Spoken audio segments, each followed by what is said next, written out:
अकरम को महसूस हुआ जैसे हजारों बर्फ जैसे ठंडे हाथ इसे पकड़कर नीचे खींच रहे हैं। वो जोर जोर से मदद के लिए चलाने लगा, मगर आवाज जैसे गले में फंस गई। फिर अचानक आसमान पर बिजली कड़की और एक लम्हे के लिए सारा मंजर रोशन हो गया। अकरम ने देखा कि खेत में कई और साए मौजूद हैं, सबके चेहरे डरावने, आंखें खून की तरह लाल, और वो सब उसकी तरफ बढ़ रहे थे। उसी लम्हे गांव की मस्जिद से अजान की आवाज गूंजी। जैसे ही अल्लाह अकबर की सदा आई, वो तमाम साए पीछे हटने लगे, उनकी आंखों की रोशनी बुझने लगी, और वो धुंध में बदलकर गायब हो गए। अकरम जमीन पर गिर पड़ा, पसीने में शराबवर, मगर जिंदा था। इस रात के बाद अकरम ने कभी खेत में रात को कदम नहीं रखा। गांव वाले आज भी कहते हैं कि अगर कोई सूरज गुरूब होने के बाद वहां जाए तो कभी कभार दूर से सुर्ख आंखें और धुंध में लिपटे लंबे साए नजर आते हैं, और एक भारी आवाज गूंजती है, ये जमीन मेरी है। अकरम ने जिनकी सुर्ख आंखें देखने और इस खौफनाक रात के बाद फैसला किया कि वो कभी खेत में रात को नहीं जाएगा। लेकिन अगले दिन गांव के एक लड़के ने आकर कहा, अकरम चाचा, आपके खेत में फिर अजीब निशान बने हैं। अकरम डर गया, लेकिन सोचा अगर आज भी मैं डर के पीछे हट गया तो शायद हमेशा के लिए अपनी जमीन खो बैठूंगा। इसने वजू किया, कुरान पाक की चंद आयात याद की और दिल में ये नियत की कि वो अल्लाह का नाम लेकर इस आजमाइश का सामना करेगा।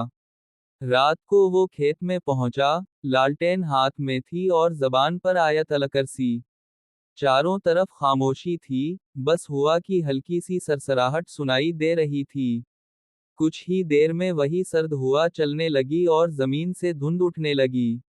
धुंध के अंदर वही लंबा साया उभरा, सुर्ख आंखों के साथ। इस बार साया बोला, अकरम, मैंने कहा था ये जमीन मेरी है, तुम क्यों आए हो?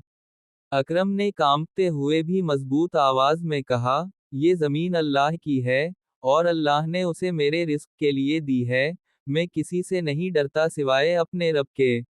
साया लम्हे भर को रुक गया, जैसे ये जवाब उसने कभी ना सुना हो।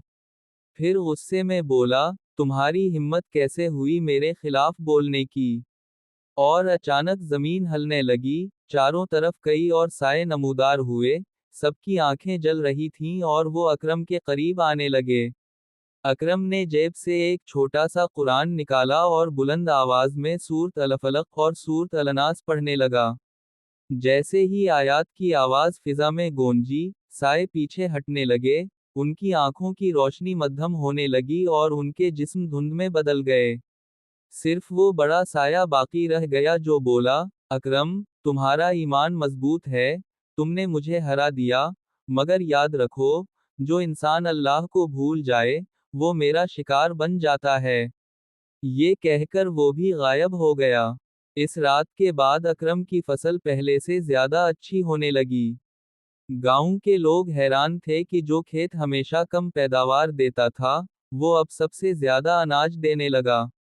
अकरम बच्चों को ये किस्सा सुनाते हुए हमेशा एक बात कहता, डरो मत, चाहे कैसा भी साया हो, चाहे कितनी भी अंधेरी रात हो, अगर दिल में अल्लाह का खौफ और जबान पर इसका नाम हो तो कोई जिन, कोई इंसान, तुम्हें नुकसान नहीं पहुंचा सकता।